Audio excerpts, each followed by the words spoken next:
Good morning. Today is Monday, November 23rd, 2020, and this is your gaming morning show, morning gaming news. I got some bad news with it being the week of Thanksgiving. There's not a lot going on this week. Oh no. So this might be an interesting week. I did scrounge up some stuff for today, for at least part of our segment. That's a tease. Well, First up, some Fortnite news. Haven't played Fortnite in some time, but the Devourer of Worlds Galactus is coming to Fortnite next week in a massive crossover event. This will take place December 1st at 1 p.m. Pacific Standard Time, 4 p.m. Eastern, where everyone will be battling together against Galactus. To prepare for the event, they recommend players download the latest update for Fortnite and log in at least an hour before the event.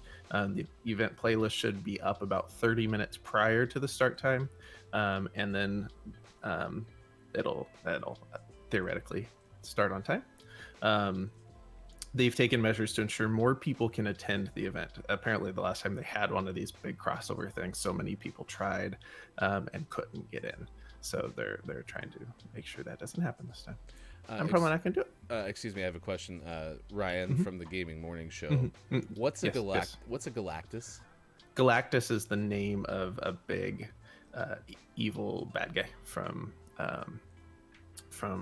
Marvel, the Marvel universe, and he devours worlds. Okay. Thank you very So, much. I appreciate that. mhm. So Thanos has been the big baddie for the Marvel movies for a while. Galactus makes Thanos look like no big deal. Wow. Because Because Thanos was pretty badass. Thanos was bad, but this guy devours worlds. Fair. In a very loose ongoing segment here at Gaming Morning Show, I'm going to update you on Doom running on different screens. They have a while ago, and I think we may have even briefly talked about it when it was first announced, but I can't remember for sure.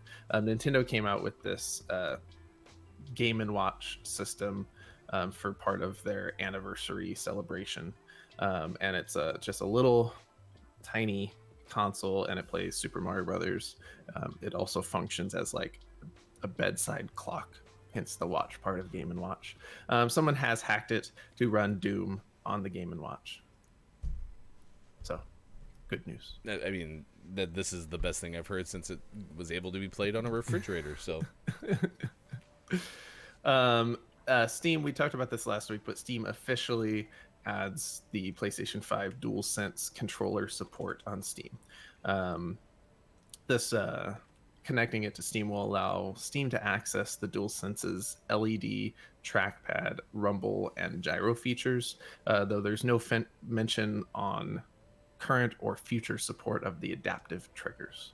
But if you want to use that DualSense with your Steam games, you can now do so pretty easily. You can connect it via Bluetooth or USB.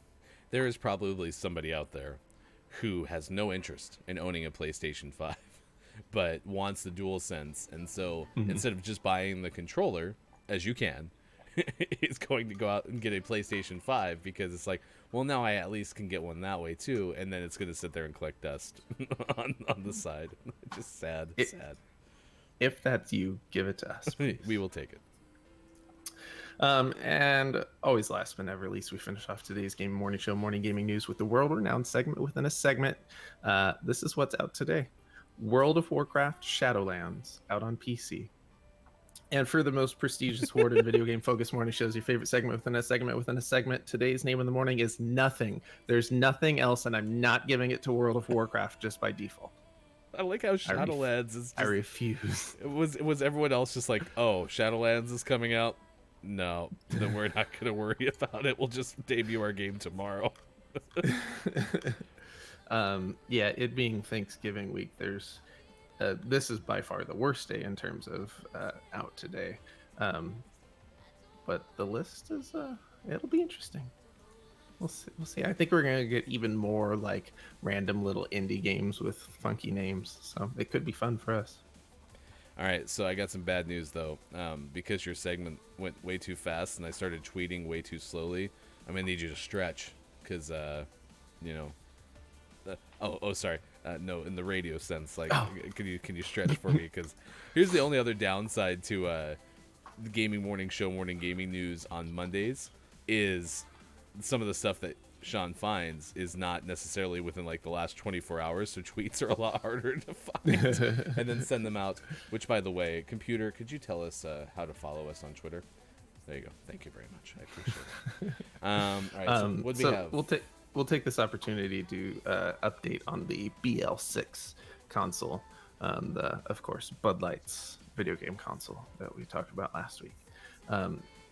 Since we talked about it, I found a full list of games that are supported on it, so I've been meaning to go through that. They have Tekken 7 and Soul Calibur 6. I think those are the two that we knew when we talked about it. But there is also Flashlight Freeze Tag, which is exclusive to the BL6. RBI Baseball 20, which I think actually we did know about that last time too. There's Bro Force. When evil threatens the world calls on Bro Force, an underfunded, overpowered paramilitary organization dealing exclusively in excessive force. Underfunded but overpowered. You can't escape freedom.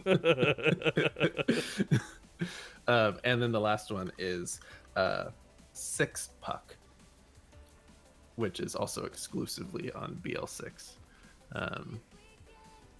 Which its screenshot is just the Bud Light logo. So I don't know what that is. I think it's a game that they made specifically, like Bud Light actually had someone make for this purpose. So, and if you would like the BL6, the coolest console ever that has its own projector and cools 2 beers, you have another day to get your bid in, and the current bid is $15,023.